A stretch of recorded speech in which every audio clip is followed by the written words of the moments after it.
আমার বড় মাছ খেতে একদমই ভালো লাগে না। যখন একটু খেতে ইচ্ছা করে তখন এইভাবে ভুনা করে নিই। খেতে বেশ ভালো লাগে।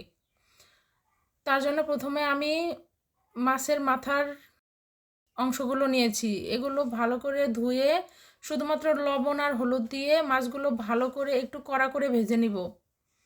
একটু উল্টে পাল্টে মুচমুচে করে ভেজে নিতে হবে। একটু কড়া করে ভাজলে মাছগুলো খেতে অনেক বেশি ভালো লাগবে। তার জন্য আমি মাছগুলো একটু কড়া করে ভেজে নিয়েছি। এই মাছ ভাজার সময় একটু তেল বেশি লাগবে।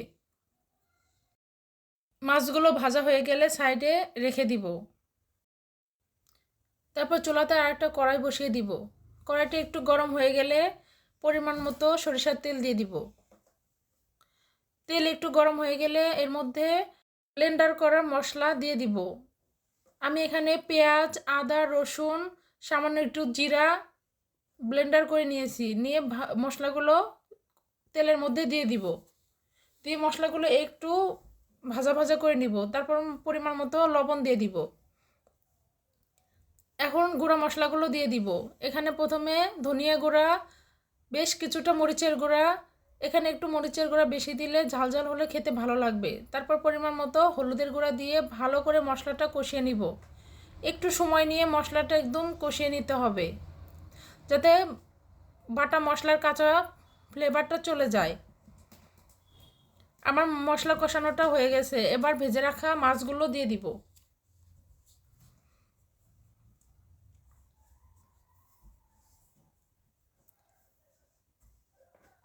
সবগুলো মাছ দিয়ে দিব। দিয়ে একটু মশলার সাথে নাড়াচাড়া করে মিক্সড করে নিব।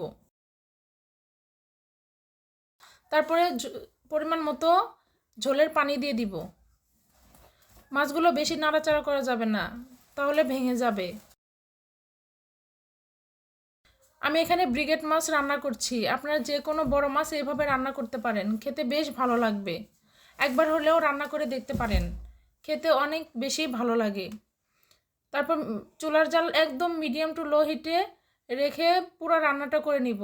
ঢাকনা দিয়ে ঢেকে যে ঝোলটা একদম টেনে আসার পর্যায়ে তার কিছুক্ষণ আগে মাছগুলো একটু উলট পালট করে দিব। তাহলে দুই সাইডে ভালো করে কুক হবে। মাছগুলো একটু সাবধানে নাড়াচাড়া করে দিতে হবে, তাছাড়া ভেঙে যাওয়ার সম্ভাবনা আছে। একটু সাবধানে উল্টিয়ে দিব।